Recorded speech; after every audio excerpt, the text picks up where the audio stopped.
अस्सलामुअलैकुम। उम्मीद है आप खैरियत से होंगे। दोस्तों, एक बहुत तेज़ी से फैलने वाला वायरस चिकनगुनिया जो कि सिंध के इलाके में बहुत तेज़ी से बढ़ता जा रहा है, तो इस वीडियो में मैं आपको बताऊंगा कि चिकनगुनिया किस तरह फैलता है, उसके सिम्टम्स और ट्रीटमेंट्स क्या हैं और उससे किस तरह बचा जा सकता है।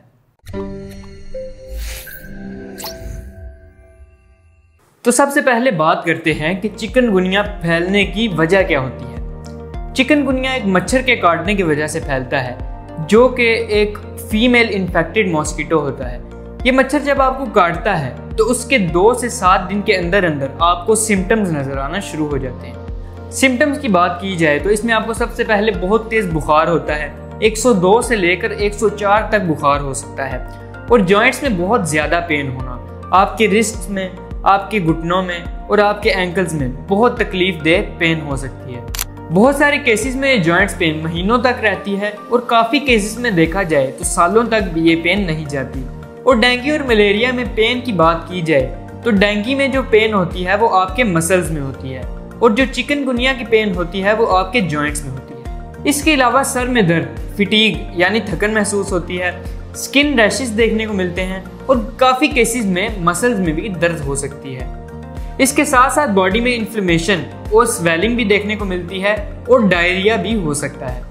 अब ज़रूरी नहीं कि चिकनगुनिया के पेशेंट्स को सेम ही सिम्टम्स देखने को मिले, हर पेशेंट के सिम्टम्स डिफरेंट हो सकते हैं। और अगर बात करें ट्रीटमेंट की तो हैरत अंगेज बात तो ये है कि इसकी अभी तक कोई वैक्सीन आई ही नहीं।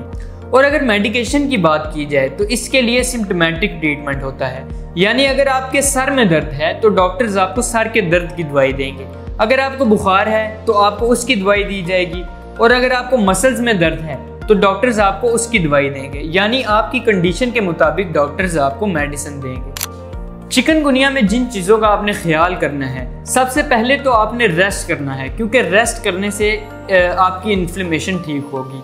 दूसरा ये कि आपने हाइड्रेटेड रहना है, आप जूसेस पिएं, पानी ज़्यादा से ज़्यादा पिएं, एप्पल जूस पिएं, कोकोनट वाटर पिएं, जिससे आपका हाइड्रेशन लेवल बेहतर होगा। जोड़ों के दर्द के लिए आप हल्दी दूध का इस्तेमाल करें। उसके अलावा अपनी डाइट में फ्रूट्स और सैलड ज़रूर ऐड करें।